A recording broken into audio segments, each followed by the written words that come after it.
Okay, so we're talking about the Agni method of doing the Damo 12 Palm Qigong system.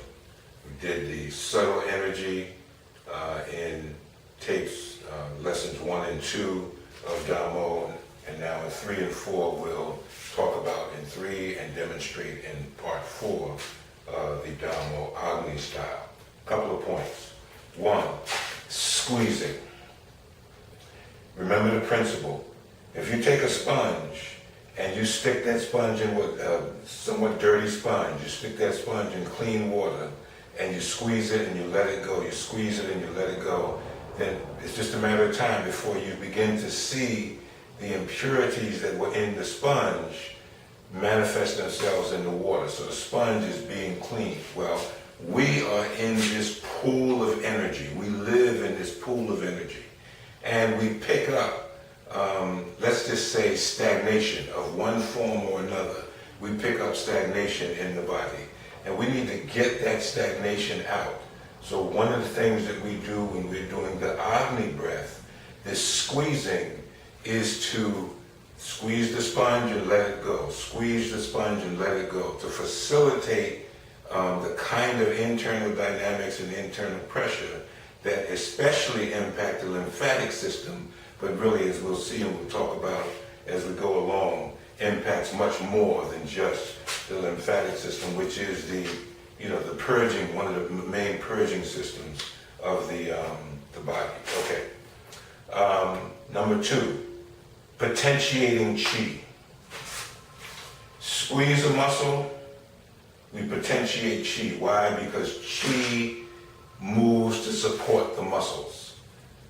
Not just the muscles, but it moves to support the muscles. So we squeeze a muscle, we potentiate chi.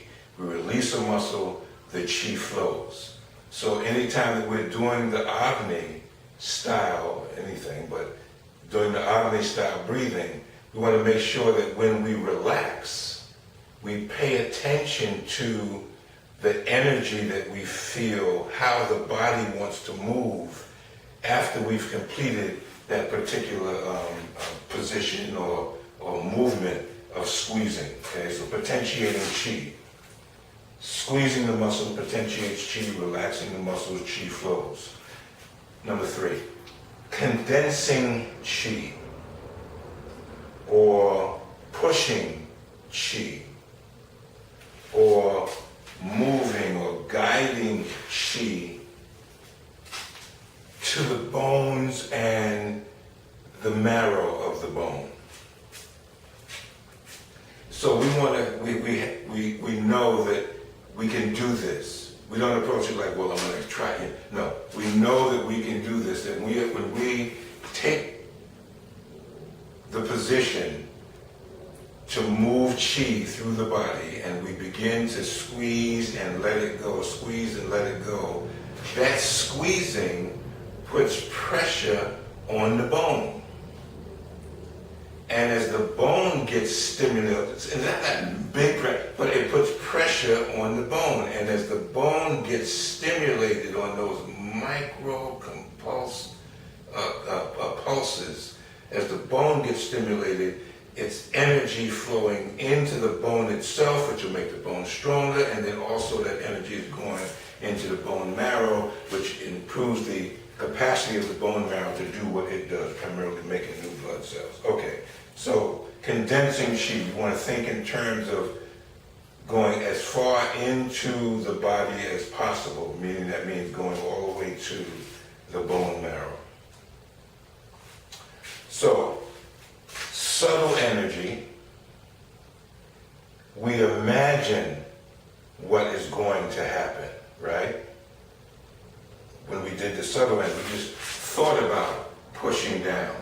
So, subtle energy method, we think about what's going, or imagine what's going to happen.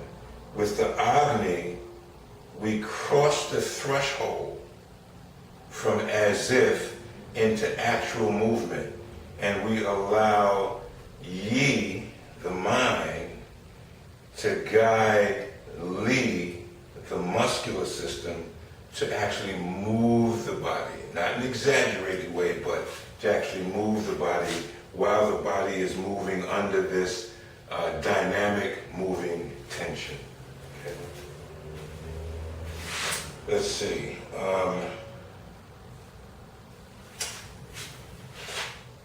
The thing that will be missing when we do the Agni style in all these different postures, actually, pushing as though we were pushing something in front of us, what will be missing is very, very important for all of our martial arts training and for, just for our general health, okay?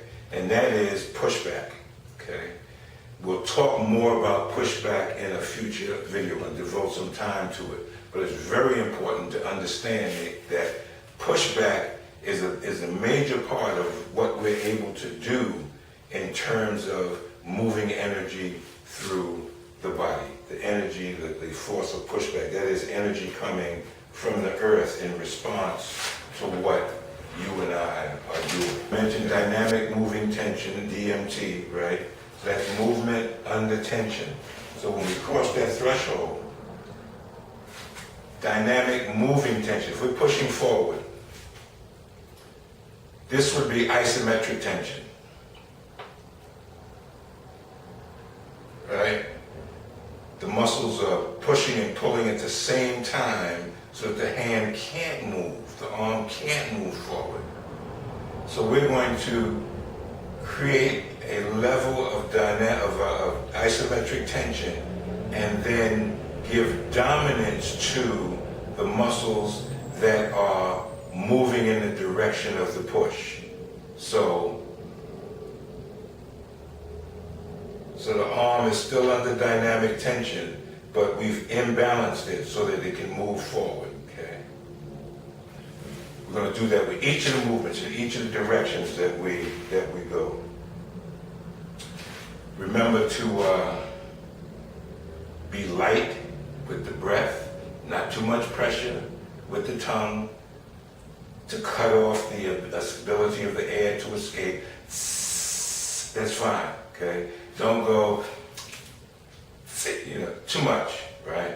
At some point, it may be useful to practice getting to that point where you can hold a few seconds of that kind of dynamic pressure, but that's not where we are now. Right now, all we're doing is just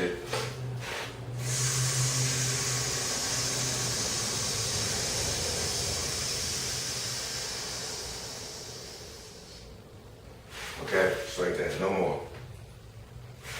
Okay. Let us do Damo, 12 palm, Agni style. You do it with me, okay?